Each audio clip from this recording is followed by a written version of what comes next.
प्रिय दर्शकों, नमस्कार। आज मैं आपको कमजोर गुरु के लक्षण बताने वाला हूं। अगर आपकी कुंडली में या किसी भी कुंडली में गुरु कमजोर होंगे तो वो अपना कैसा प्रभाव देंगे, यही मैं आपको बताने वाला हूं। ऐसे कौन से लक्षण होते हैं जो आप बिना कुंडली को देखे किसी भी व्यक्ति को कह सकते हैं कि इनका गुरु कमजोर है। देखा जाए तो जन्म कुंडली के पूरे 9 ग्रह में सूर्य और चंद्रमा के साथ में गुरु भी एकमात्र ऐसे ग्रह होते हैं जिनका सभी कुंडली में मजबूत होना आवश्यक है। जिसकी भी कुंडली में ये गुरु कमजोर हो जाएंगे, उसकी कुंडली का जो बल है बहुत हद तक गिर जाएगा। जो भी व्यक्ति अपने जीवन काल में अच्छी सफलता प्राप्त करता है, उच्च सफलताओं को प्राप्त करता है, उसका गुरु अवश्य मजबूत होता है। गुरु मजबूत होना जीवन में आपकी किस्मत को भी विशेष प्रभाव में देता है, व्यक्ति को भाग्यशाली बनाता है। लेकिन अगर गुरु कमजोर होंगे तो जीवन में क्या क्या स्थिति देखने को मिलती है, आइए मैं आपको एक एक करके बताता हूं। सर्वप्रथम आप देख पाएंगे कि जिनके भी गुरु कमजोर होंगे, ऐसे व्यक्ति कुछ सीखना नहीं चाहेंगे, या तो उनकी पढ़ाई में भी रुकावट बन जाए, बचपन से ही यानी गुरु का प्रभाव देखने को मिल जाएगा। ऐसे व्यक्ति में, ऐसे बच्चों में पढ़ने के प्रति जो ललक होती है वो देखने को नहीं मिलेंगी। ऐसे बच्चे भी कम उम्र से ही देखने को मिलेगा कि ज़्यादा पढ़ाई में रुचि भी नहीं लेंगे और अन्य कार्यों की ओर अधिक ध्यान देंगे। साथ में गुरु का प्रभाव जीवन में ये भी देखने को मिलता है कि व्यक्ति की सोचने समझने की क्षमता कम हो जाती है। बुद्ध भी बुद्धि के कारक होते हैं और गुरु ज्ञान के साथ में बुद्धि विवेक के कारक हो जाते हैं। परिणाम स्वरूप गुरु भी व्यक्ति के अंदर वो ज्ञान देते हैं, वो विद्या देते हैं, जिससे व्यक्ति अपने जीवन काल में समय अनुसार कार्य कर सके, परिस्थिति के अनुसार कार्य कर सके। अब आप देखिए कि जिसके भी गुरु कमजोर होंगे वो परिस्थिति के अनुसार कार्य नहीं कर पाएगा।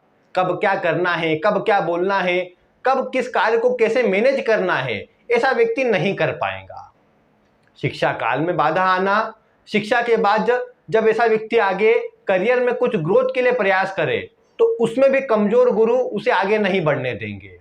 ऐसा व्यक्ति फिर जीवन काल में कहीं ना कहीं थोड़ा संघर्ष अधिक महसूस करेगा, क्योंकि गुरु का प्रभाव ही व्यक्ति के नाम सम्मान को, व्यक्ति के जो भी एक आभा है, कह सकते हैं कि जो ऊंचाई है वो देने का काम केवल गुरु कर सकते हैं।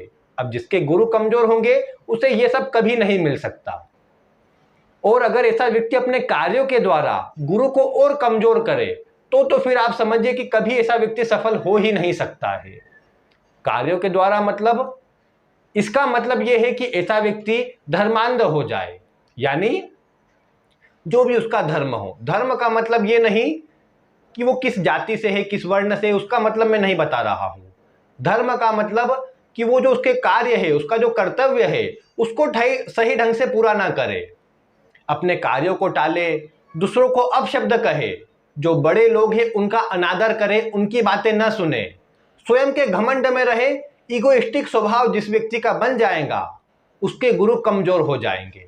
और ऐसा व्यक्ति कहीं ना कहीं जीव जंतुओं के प्रति, दूसरे लोगों के प्रति हीन भावना रखे, दूसरों को कोई आदर सत्कार न दे, स्वयं को ही बड़ा समझे, तो आप जान जाइए ऐसे व्यक्ति के गुरु कमजोर है।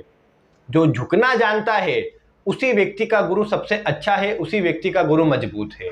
और जो अपनी अकड़ में ये बताता है कि उसके समान और कुछ नहीं है, जो किया है स्वयं ने किया है, यानी अहंकार की वृत्ति जिसके मन में दिखती है, उस व्यक्ति का गुरु कमजोर है। और उस व्यक्ति को देर सवेर ही सही लेकिन कमजोर प्रभाव इस गुरु का मिलेगा। धन की स्थिति में भी कमजोरी बनेगी, आर्थिक स्थिति भी इसकी कमजोर हो जाएगी। कमजोर गुरु होने पर देखने को मिला है कि धन भले आ जाए लेकिन सेविंग कभी नहीं हो पाता। ऐसे व्यक्ति देखने को मिला है जीवन काल में सेविंग नहीं कर पाते और बाद में जब समय आता है तो उनको धन की आवश्यकता होने पर धन प्राप्त भी नहीं हो पाता। ये भी देखने को मिला है कि जिनके गुरु कमजोर है, ये पहले जब धन रहता है इनके पास तब व्यर्थ के कार्यों में, अनावश्यक वस्तुओं में धन का खर्च कर देते हैं, और बाद में जब आवश्यकता पड़ती है तब धन के लिए परेशान होते हैं, चिंतित होते हैं। तो ये कमजोर गुरु की निशानी है।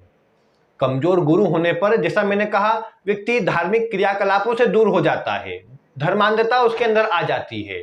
पूजा पाठ करना ऐसा व्यक्ति कभी नहीं चाहता है और कभी करता भी नहीं है। वर्तमान समय में ये स्थिति बहुत बढ़ गई है, क्योंकि आप देख पाएंगे शहर सिटियों में रहने वाले जो वहां पर पला बड़ा है वो ये बात अच्छी तरह जानते हैं। अगर आपकी उम्र अधिक है, आपकी संतान उस उम्र में है, तो आप जानते हैं कि आजकल के जो बच्चे हैं, जो एक अधिक उम्र के युवा वर्ग है, उनका कोई विशेष मत पूजा पाठ की ओर नहीं है, बल्कि आप उनको कहेंगे कि पूजा पाठ करिए तो आपको ही 4 बातें सुना देंगे। ऐसा अनुभव में मेरे पास कई बार आया है।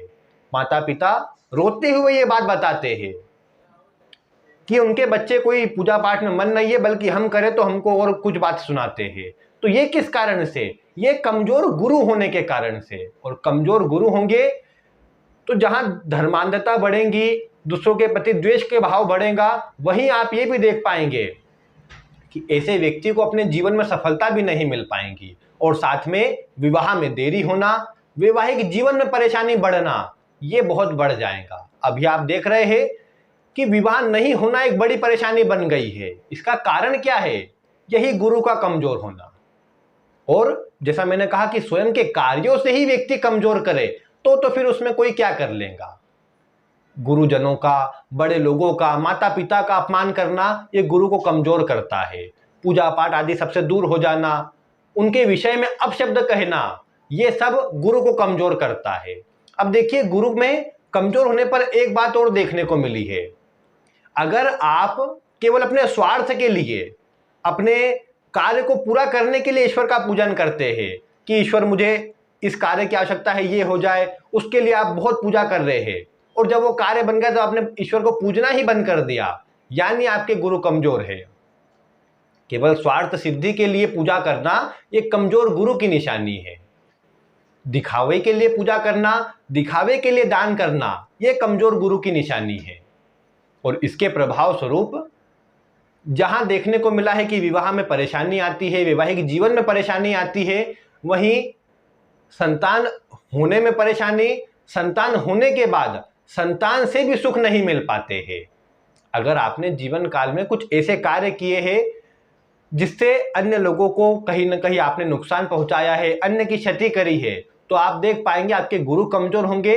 परिणाम स्वरूप आपके स्वयं के विवाह की स्थिति कमजोर रहे, पारिवारिक जीवन आपका कमजोर रहे, आपके होने वाली संतान की भी कुंडली में गुरु कमजोर मिलेंगे, और परिणाम स्वरूप उनके विवाह में परेशानी आए, वैवाहिक जीवन में परेशानी आए।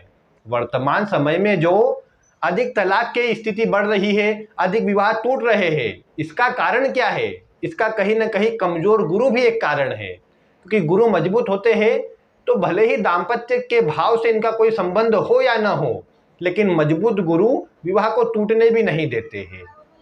अब ये गुरु का ही प्रभाव समझ लीजिए कि उनका कमजोर होना कुंडली को पूरा कमजोर कर देता है। इसीलिए मैं ये बात बोल रहा हूँ, क्योंकि धन के कारक यही है, बुद्धि विवेक संतान के कारक यही है, विवाह के कारक यही है, भाग्य के कारक यही है, जीवन में मिलने वाली ऊंचाई के कारक यही है। अब आप देखिए कि जो एक ग्रह इतनी सब बातों के अतिरिक्त भी अन्य बातों के कारक होते हैं, उसका कमजोर हो जाना कितना अशुभ प्रभाव दे सकता है। और आप भी अगर अपने कार्यों के द्वारा गुरु को कमजोर कर रहे हैं तो आप निश्चित ही अपने ही पैर पर कुल्हाड़ी मार रहे हैं। इसीलिए ऐसा बिल्कुल भी ना करें। बड़े भाई का, गुरुजनों का आदर करते रहे, झूठ कभी ना बोले, अहंकार में कभी ना आए। जितना डाउन टू अर्थ रहेंगे उतना अधिक आप जीवन में सफलता प्राप्त कर पाएंगे। दूसरों के सामने झुकना सीखे और कोशिश करें कि झूठ ना बोले, व्यर्थ की बातें ना बोले, मांसाहार आदि का सेवन ना करे, गलत लत की ओर ना जाए। इन सब बातों का ध्यान रखकर आगे बढ़ेंगे तो जीवन में आपको सकारात्मकता मिलेगी, गुरु का अच्छा प्रभाव मिलेगा। प्रतिदिन किसी देव स्थान पर, मंदिर आदि में जाया करें, दर्शन आदि किया करें, जो भी थोड़ा पूजन हो सकता है वह किया करें। इससे एक सकारात्मकता तो मिलेंगी ही, गुरु का भी पॉजिटिव असर आपको मिलेगा। और निराश हताश होकर के अगर आप इन्हीं सबको बुरा भला कहने लग जाएंगे तो निश्चित ही फिर तो परेशानी और बढ़ जाएंगी, कम नहीं होंगी, बढ़ जाएंगी। जो आपके पास है हो सकता है कई लोग उसी के लिए संघर्ष कर रहे हो। इसीलिए जो मिला है उसमें संतुष्ट होने के साथ और अधिक के लिए प्राप्ति के लिए प्रयास करते रहे और ईश्वर का जो दिया है उसके लिए धन्यवाद करते रहे। इन सब कार्यों से ही आपके गुरु मजबूत होंगे। परोपकार करना, दान करना ये गुरु को मजबूत करता है। उपाय के रूप में विशेष रूप से एक कार्य अवश्य करें। पीला चंदन सर्वप्रथम अपनी नाभि पर, फिर अपने कंठ पर और फिर अपने माथे पर लगाए। प्रतिदिन ऐसा किया करें, आपको गुरु का अच्छा प्रभाव मिलेगा। गुरु के मंत्र जाप करना, वैसे तो किसी मंदिर में जाना, वहां साफ सफाई में योगदान देना, वहां पर अपना जो भी थोड़ा समय हो सकता है वहां पर बिताना आपके गुरु को भी मजबूत करेगा और ग्रहों को भी बैलेंस करेगा। भाग्य भी आपका अच्छा होगा, धन की प्राप्ति और सेविंग भी आप अच्छी तरह कर पाएंगे। इसीलिए इन सब बातों का ध्यान रखकर जीवन में आगे बढ़े, निश्चित ही आपको सफलता मिलेगी और सभी क्षेत्रों में आप ऊंचाई और सफलता और सकारात्मकता प्राप्त कर पाएंगे। उम्मीद है आपको गुरु से जुड़ी ये जानकारी पसंद आई होगी। अगर पसंद आई हो तो वीडियो को लाइक करके और अन्य लोगों तक शेयर करके आप अपना कर्तव्य पूर्ण करें। चैनल पर नए हो तो इसे सब्सक्राइब करना बिल्कुल भी ना भूलें। मिलते हैं फिर किसी ऐसी ही रोचक वीडियो के साथ। वीडियो देखने के लिए आपका बहुत बहुत धन्यवाद।